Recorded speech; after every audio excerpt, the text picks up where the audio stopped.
सध्या अनेक तक्रारी अशा प्राप्त होत आहेत. नागरिकांच्या मोबाईलद्वारे APK फाईल, मालवेअर असलेल्या APK फाईल डाउनलोड करायचे आणि त्याद्वारे नागरिकांचे जे आर्थिक क्रेडेन्शियल्स आहेत, ATM कार्ड, डेबिट कार्ड वगैरे अशा पद्धतीची माहिती, नेट बँकिंगची माहिती प्राप्त करायची आणि या माहितीच्या आधारे नागरिकांची फसवणूक करण्याचे गुन्हे सध्या होत आहेत.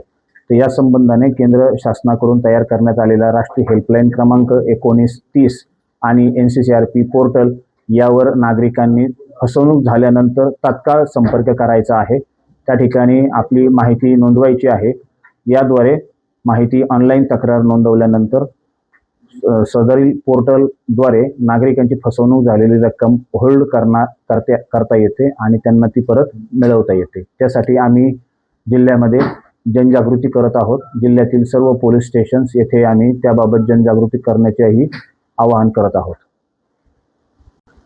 सध्या देशामध्ये नागरिकांची सायबर फसवणूक होत आहे आणि ही सायबर फसवणूक झाल्यानंतर नागरिकांनी 1930 या राष्ट्रीय हेल्पलाईन क्रमांकावर आपली तक्रार नोंदवायची आहे. तसेच NCCRP या पोर्टलवर आपली तक्रार नोंदवायची आहे.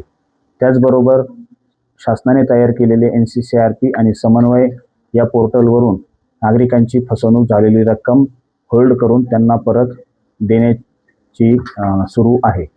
या संबंधाने या पोर्टलवर नागरिकांची फसवणूक झालेली रक्कम ही ज्या अकाउंट्समध्ये ठेवली जाते, ज्या अकाउंट्समधून काढली जाते, अशा मनी म्यूल अकाउंटची माहिती महाराष्ट्र सायबर विभागाला मिळालेली होती.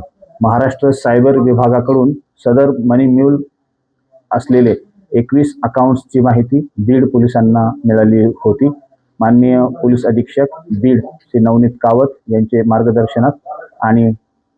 मार्गदर्शनात बीड सायबर पोलीस ठाणे येथे अशा 4 मनी म्यूल अकाउंट धारकांच्या विरोधात भारतीय माहिती तंत्रज्ञान कायदा आणि भारतीय न्याय संहिता अन्वये दिनांक 12/8/2026 रोजी गुन्हा दाखल करण्यात आलेला आहे. सदर मनी म्यूल अकाउंट धारकांची माहिती प्राप्त करून आणि माहिती तंत्रज्ञान कायद्यान्वये सदर आरोपींच्या विरोधात गुन्ह्याचा तपास सुरू आहे. तर आपण जर पाहिलं तर